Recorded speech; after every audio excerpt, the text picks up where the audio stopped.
Porque o médico brasileiro não foi formado para prestar serviço na periferia, não foi formado para atender gente pobre, não foi formado para atender distritos indígenas. O médico brasileiro foi formado para atender a elite, foi formado para ter especialização, foi formado para estar em grandes centros, foi formado para ser rico. Infelizmente, nós temos que mudar o conceito da medicina.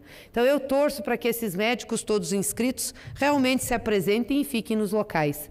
Mas duvido que isso aconteça e a nossa população sofrerá com a falta dos médicos cubanos. Mas duvido que isso aconteça e a nossa população sofrerá com a falta dos médicos cubanos. Nossa população sofrerá com a falta dos médicos cubanos. Quero lembrar isso porque os legados do governo do PT, tanto de Lula e de Dilma, foram os maiores para as mulheres. Foram os maiores.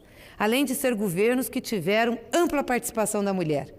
Um foi governado por uma mulher, né? E tanto nos governos do Lula como da Dilma, nós tivemos participação efetiva em cargos de comando, de decisão no governo. Isso mostra a diferença de quem quer fazer a emancipação. Por isso, essa conversinha mole do candidato eleito querendo jogar areia nisso não procede. Então, o senhor se informe bem o que são as estatísticas e por que elas estão dessa maneira.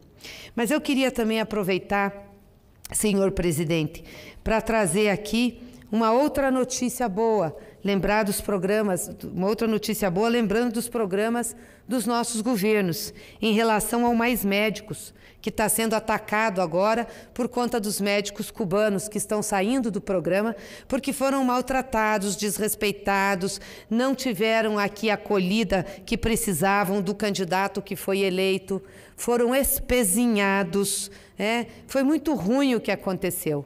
Ninguém fica num lugar aonde não é querido, aonde é destratado, aonde é maltratado, aonde tem malcriação, aonde tem possibilidade de violência. Pois os nossos médicos cubanos, digo nossos porque ajudaram muito o Brasil, estão indo embora. E agora o governo está dizendo que cadastrou a quantidade já necessária. Muito bem. Quero saber se os médicos efetivamente vão cumprir as suas funções nos locais cadastrados. Porque, como ministra-chefe da Casa Civil, ajudei a implantar esse programa na época, junto com o ministro Padilha. E lembro que nós fazíamos os editais e muitos médicos se cadastravam.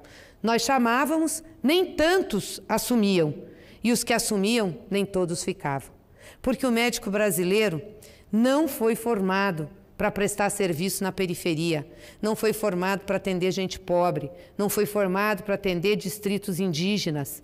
O médico brasileiro foi formado para atender a elite, foi formado para ter especialização, foi formado para estar em grandes centros, foi formado para ser rico. Infelizmente, nós temos que mudar o conceito da medicina. Então eu torço para que esses médicos todos inscritos realmente se apresentem e fiquem nos locais.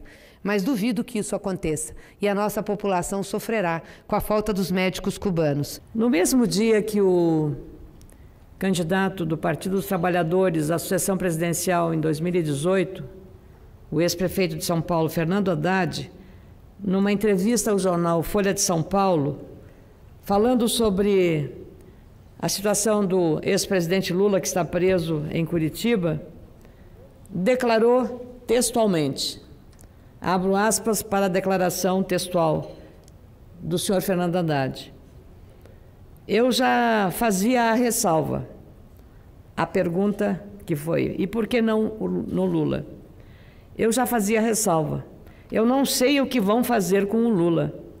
Está claríssimo que, se não tivessem condenado o Lula num processo frágil, que nenhum jurista sério reconhece como robusto, ele teria ganhado a eleição. Eu fiz 45% dos votos no segundo turno.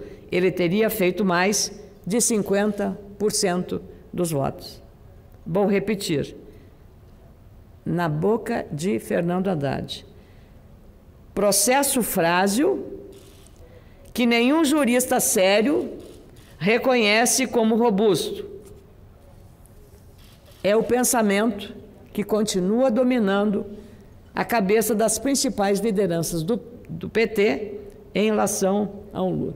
Só que no mesmo dia dessa entrevista, A Operação Lava Jato denuncia Lula por lavagem de dinheiro numa operação com a Guiné Equatorial, envolvendo uma doação da empresa ARG para a instalação da empresa naquele país, empresa brasileira, ao Instituto Lula, no valor de R$1 milhão.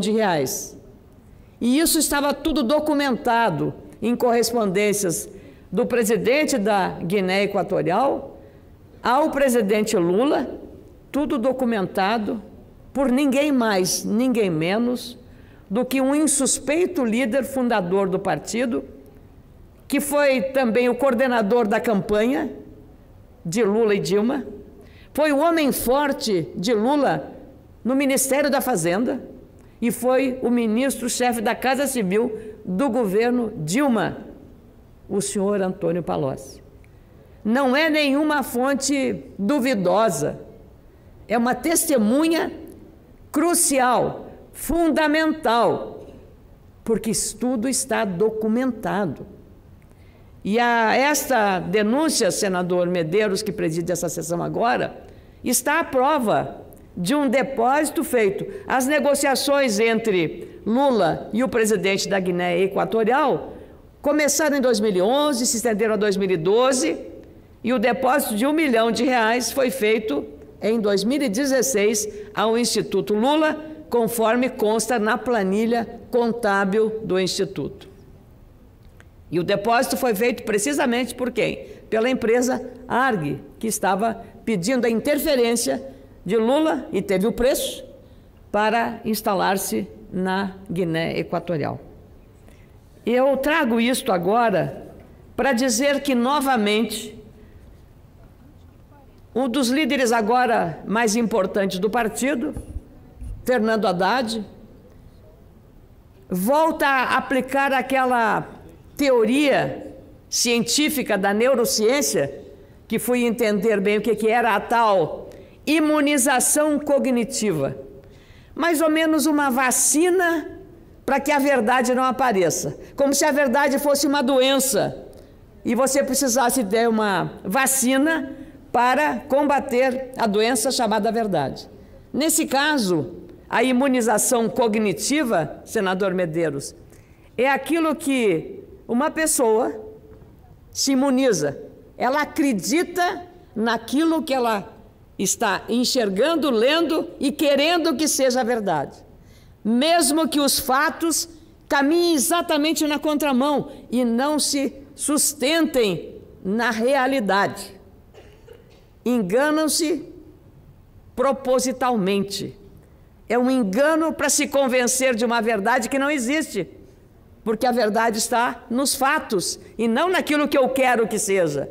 Então, essa imunização cognitiva parece que continua dominando o sentimento e as reações de um líder importante como Fernando Haddad, que não conseguiu a reeleição à Prefeitura de São Paulo, candidato à reeleição, e conseguiu 45 milhões de votos na eleição, no segundo turno, disputando com Jair Bolsonaro, que ganhou a eleição com uma margem de mais de 10 milhões de votos.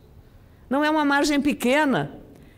E talvez, em vez de agora atacar as chamadas elites, e ele diz que as elites brasileiras, ou a elite econômica, abriu mão do seu verniz ao eleger Bolsonaro. Ora, de novo, aquela imunização cognitiva. Quem é que foi condenado na Lava Jato? Foi o Zé Ninguém? Foi o pequenininho lá do interior do Rincão? Não, não foram pessoas anônimas. Foram precisamente a elite invernizada da economia que acompanha Lula no processo. Odebrecht, JBS, todas elas, senador, todas elas grandes. A elite econômica do setor mais influente politicamente até agora no país, as empreiteiras. Mas eles continuam tapando o sol com a peneira. É inacreditável.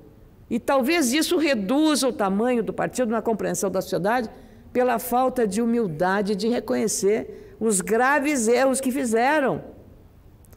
E até as coisas positivas feitas acabaram sendo comprometidas pelos erros graves, porque a corrupção é o erro mais grave deles. A mentira é outro grave erro, senador.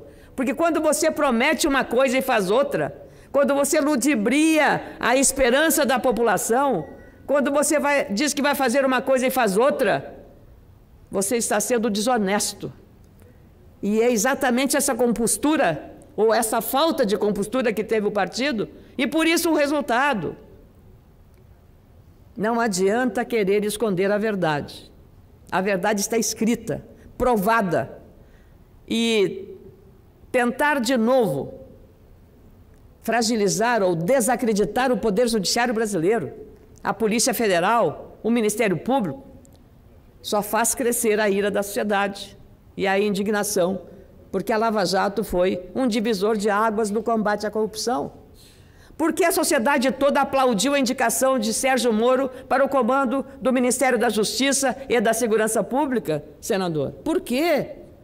Simplesmente porque ele representou exatamente essa nova visão de um Brasil que não coloca na cadeia só os pobres, aqueles que não têm bons advogados para defendê-los, os ladrões de galinha, aquelas pessoas que antigamente iam para a prisão por falta de uma assistência jurídica de qualidade. Não. Quem está na prisão e não se imaginaria isso no Brasil há 10 anos atrás, não fosse essa Operação Lava Jato, que nasceu precisamente de um sistema que permite a quem tem provas, uma testemunha como Palocci, a trazer à luz a verdade. Mas essa verdade dói. Ninguém fala, ninguém pia, ninguém explica. Só dizem que Lula é inocente. A influência do ex-presidente foi tão importante, não só nessa operação com a Guiné Equatorial, senador. Ela teve influência especialmente nos fundos de pensão que quebraram. E o que são os fundos de pensão, se não uma proteção de aposentadoria complementar aos funcionários das empresas estatais, os trabalhadores da Petrobras, do Banco do Brasil, da Caixa Econômica Federal, empresas estatais importantes. E esses fundos de pensão estão sofrendo. Os trabalhadores tiveram que contribuir mais, aumentar a taxa de contribuição para não terem prejuízo na hora da sua aposentadoria. E sabe por que aconteceu tudo isso? Porque quem colocou os presidentes desses fundos de pensão foi o partido. O partido colocou o presidente escolhido a dedo para manipular este presidente a fazer aquilo que o presidente queria por interesse partidário, não para defender o interesse dos trabalhadores da Petrobras, do Banco do Brasil e da Caixa Federal. Tanto que na negociação para a Sete Brasil, que quebrou 5 anos depois de estar criada, a Sete Brasil está escrito no processo, recebeu dinheiro dos fundos de pensão. E quando os presidentes acharam um negócio muito complicado, Lula ordenava, ou faz ou eu troco de presidente. Simples assim, senador Medeiros. As verdades estão aos poucos aparecendo e de uma maneira cada vez mais surpreendente, porque ainda assim o senhor Fernando Haddad e outras lideranças silenciam sobre isso, não falam, não admitem, pelo contrário, ele diz que não há prova robusta, nenhum jurista sério considera esse processo com prova robusta para manter Lula na prisão em Curitiba. É exatamente a imunização cognitiva. Insistem em continuar tapando o sol com a peneira, como se isso nada tivesse acontecido. E o fato de ter quebrado, não só prejudicado os fundos de pensão, os funcionários dessas empresas estatais, para quem disse defender os trabalhadores, tinha que ser o contrário. Não é a elite econômica, senhor Fernando Haddad, não é. o verniz da elite econômica. O prejuízo maior foi feito nessas gestões perdulárias, irresponsáveis, que levaram a esta falência. A inflação alta, ao déficit fiscal, a tudo isso. Ou, vamos, já que falamos em trabalhadores, foi criado um programa de grande valia para o trabalhador na formação de mão de obra, Pronatec. Havia alguma sintonia, alguma conexão entre o que o mercado de trabalho precisava e o curso do Pronatec? Não. E aí o aluno ia lá, estudava e não conseguia emprego. Porque o que ele havia estudado não tinha nada a ver com o que a sua cidade, a sua região, o seu estado estava precisando. Porque o curso não foi planejado para atender o mercado de trabalho. Pronatec, profissionalizante, ensino técnico, tem que estar conectado, linkado com pesquisa de mercado. O que estamos precisando? Mais eletricistas? Mais especialistas na área de telecomunicações? Mais funileiros? Mais soldadores? Mais vendedores? O que precisamos mais? Mais técnicos na área de TI, tecnologia da informação? Nada disso foi feito. A evasão no Pronatec, lamentavelmente, é muito elevada na hora que o Brasil mais precisa de qualificar a sua mão de obra. E, de novo, será que se preocuparam adequadamente com as necessidades da formação de uma mão de obra profissionalizante no ensino? Não houve isso.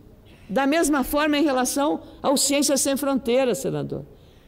Foram milhões de reais, tirados inclusive da CAPES, do CNPq, para alimentar um projeto, para financiar um projeto, Ciências Sem Fronteiras, sem qualquer conexão entre o que o Brasil precisa do nosso jovem, que vai para os Estados Unidos, que vai para a Europa, que vai para a Ásia. O que o Brasil precisa? Então, levar esses jovens para se prepararem o conhecimento no nível de pós-graduação ou até de graduação, para voltar para o Brasil com aquele conhecimento nos países muito desenvolvidos e trazer de volta ao Brasil. Nada disso também. Então, foi um dinheiro perdido. Muitos jovens foram até apenas estudar inglês ou outra língua estrangeira e esqueceu o governo de fazer o principal. Um planejamento adequado, ajustando o programa à necessidade do país. Quem é que pagou o Ciência Sem Fronteira? Quem é que pagou o Pronatec? Todos nós, esses jovens que estão aí na plateia aqui no Senado, todos vocês pagaram. Todos nós pagamos. A sociedade, o assalariado pagou o Pronatec. E qual é o retorno que nós temos? Nós não temos retorno. Nem avaliação do resultado obtido foi feito para provar exatamente a falta de compromisso com o planejamento, com a avaliação e com o resultado. E tudo isso mexendo no dinheiro da população brasileira. É preciso que as coisas sejam ditas com essa clareza. Então, eu fico, de novo, aqui pensando, senador, qual é e quando será que, do alto da sua posição, da famosa imunização cognitiva, que o partido vai entender os erros cometidos e dizer assim, nós erramos.